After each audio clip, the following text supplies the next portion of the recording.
Hi everybody, welcome back to another YouTube video. It's currently 2 in the morning. I've been sitting in my car. This is actually a hospital parking lot. The hospital's over there. But this is the parking garage. I've been in my car for the last like 2 hours just because I filmed a video with the headlights and I was editing it, and then something happened with my computer and everything went gone. It's like the edited video is still there, but I didn't save it to my computer yet. It was exporting, so it's toast, it's corrupted, and all of the files that I put into that video are gone. They're deleted off the computer. So I've been sitting in my car for the last 2 hours just frustrated. But I wanted to go ahead and show you guys the new wheels that I got. They're these 22-inch wheels, and I'll insert a picture of the website that shows the price right now. But these wheels, I actually traded for these. So I had the 20-inch by 9.5 Hellcat replica wheels, which are perfectly fine on this car. I just don't like the style of them. So I posted them on Facebook Marketplace, and it was actually an old friend of mine who reached out to me and said, hey, I have a Chrysler 300, I want to trade. I've got these 22-inch wheels and I want some Hellcat wheels. I want to drop my car and slam it. That's not really something I want to do to this car. I do plan on lowering it a little bit just to get rid of the wheel gap, but I was actually thinking of doing 20-inch wheels with a really thick tire. And then he reached out to me and was like, hey, I've got these 22s, I really want to trade, would you be down to trade? So I was like, sure. So we met up, caught up because we haven't talked in years, and we ended up swapping wheels. And I, for years, have been against putting 22-inch wheels on cars. I thought that they looked dumb, but after putting these on my car, I actually think that these look amazing. And let me just tell you why real quick. So first things first, the wheel gap, and I'll put a picture of the before and then you guys can see the after. This wheel gap actually got closed up a decent amount in the front, and even in the back it got closed up a little bit. The front is more noticeable in my opinion, but it's still, I mean, I can't even get 4 fingers in there anymore. And I used to be able to put my whole fist right there. So it closed up the wheel gap and it just cleaned this up really nice. But it didn't actually take any ground clearance off. I still have just as much ground clearance. I actually have a little bit more ground clearance because the way wheels work is this is a bigger diameter from here to the ground. So because of that, you actually have more distance between the center of the wheel and the ground. And because the bolts are in the same spot compared to where the rest of the car is, it doesn't compress the springs anymore. It just puts more distance between the center of the wheel and the ground. So because of that, my car actually rides a little bit higher. So I can drop the car a couple of inches and I'm still going to have enough ground clearance there, and especially up in the front so that I don't bottom out.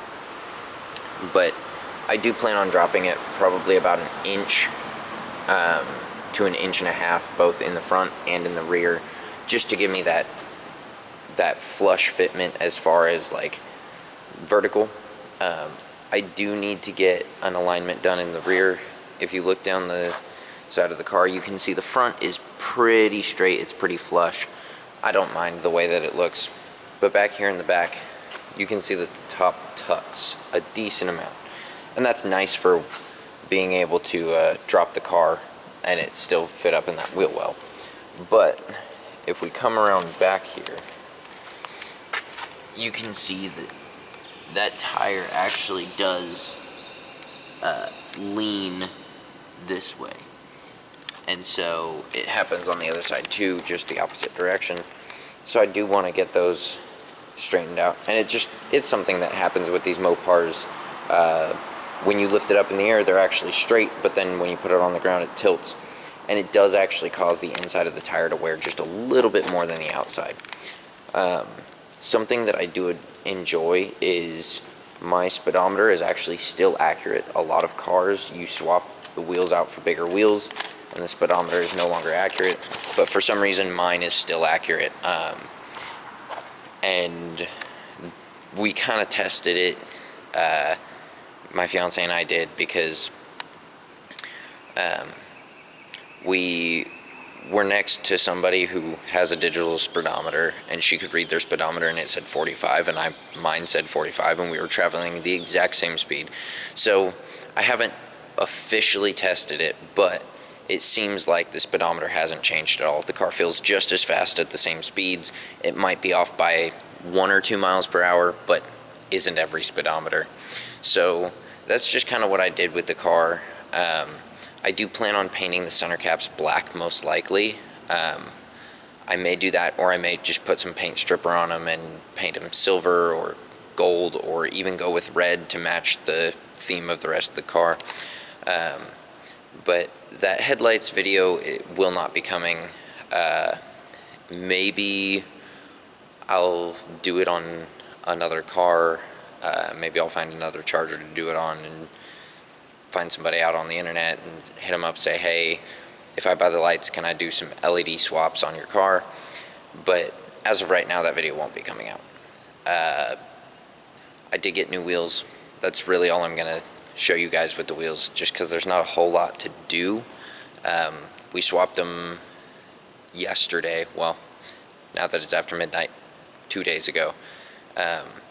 And like I said, I originally was against 22-inch wheels. I used to make fun of people for it. I used to bash on people for it. I'd see them driving down the road and be like, oh, that person with 22s, it looks so dumb. But as soon as we put those wheels on and dropped the car off the jack, I fell in love with the look. I think that they look so good on this car. And his car looks way better with the Hellcat wheels than my car did.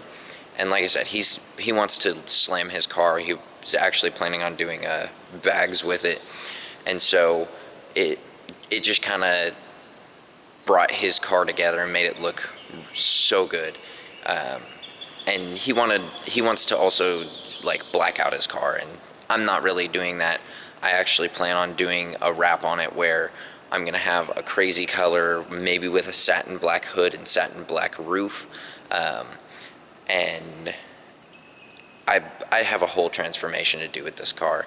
I do have a custom spoiler in the works. I'm not going to tell you guys too much about it, but I do have a custom spoiler coming, probably late summer, early fall. And it's going to be a complete custom fabrication of the wing, and I have to actually, a little bit of a spoiler for all of you Mopar fans who know anything. I'm gonna have to make supports, and I'll show you where they go.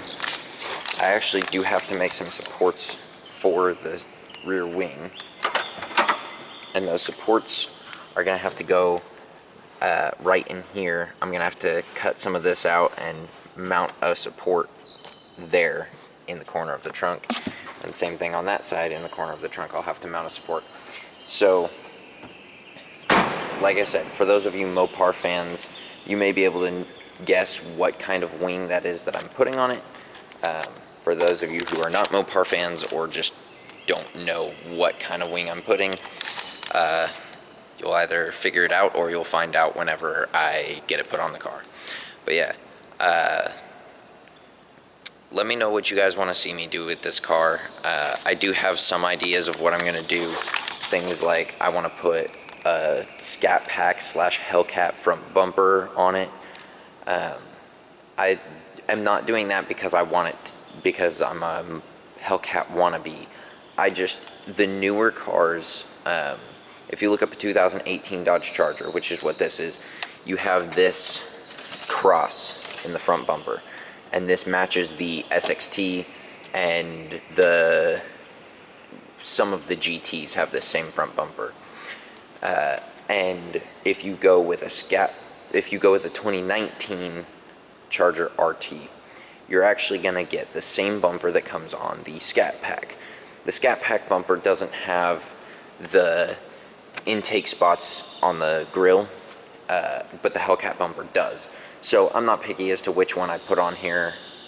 Either one works. But the downside to swapping to one of those bumpers is I either have to delete the fog lights, or I have to get different fog lights or custom make fog lights that will fit in the new bumper. So that's something I plan on doing at some point.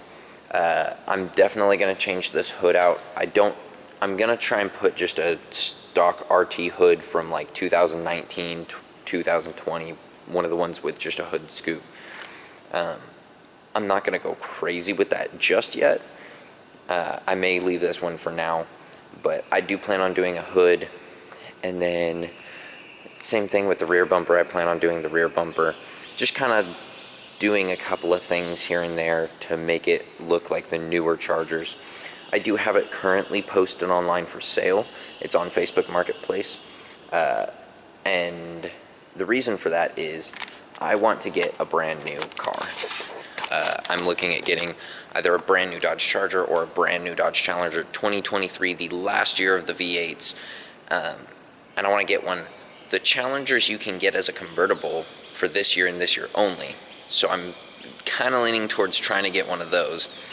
But the biggest reason I want to get one is because when you buy a brand new car, yes, it's going to devalue as soon as you drive it off the lot. But I don't plan on reselling it anytime soon. I plan on building it and making it a beast and then possibly selling it. But even if I modify it, I'll probably end up driving it into the ground. But the reasoning is it's new. No one has driven it. It's coming from the factory to the dealership. They do a PDI where they just kind of set everything up for the customer, and then they hand you the keys, you drive it away. It is your car at that point. This car has had 2 previous owners, and they might have taken care of the car, but they didn't really. There's dings and there's dents and there's problems with the car that could have been avoided if they had have just done the routine maintenance. So that's the other point of this video, is me telling you guys, do your maintenance. Get your oil changed. Do the diff service. Do the coolant flush. For these cars, it's good for 5 years. So do a coolant flush every 5 years. I bought this car, the brake fluid was black. Not like a dirty color, black. And I did that. I did a brake flush and got that clean. Just do your maintenance, please. It makes cars like this last way longer and lets more people enjoy them, because a lot of people don't keep their cars very long. I keep my cars until I either run them into the ground or I can't afford to keep fixing them.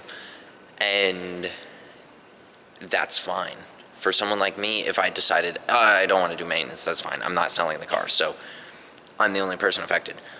But if you're the type of person that has a car for 5, 6, 7 years and sells it again, please, please, please do your maintenance. Please. But yeah, that's pretty much going to wrap up today's video. It's just kind of a little bit of an insight. Again, let me know what you want to see me do to this car. Let me know if there's something under the hood you want to see done. I already have the cold air intake. That video is coming soon. I already have an exhaust system coming. There may be a video on that, but it's probably going to be pretty brief. I already have done LED headlights. I had underglow, but I already ripped it off. Don't know if that video is coming out or not. I have new wheels. I have thought of a body kit, but before I can do a wide body kit, I have to get those bumpers and possibly side skirts, depending on the body kit I go with. Other than that, there's not a whole lot that I've done to this car. Brakes, but I'm going to get Hellcat brakes at some point. Just going to go to a junkyard, pick some up off a Hellcat, because buying them brand new is way too expensive. So there's a lot of stuff that I have planned, but I don't think of everything. So if there's something you can think of, let me know. And until next time.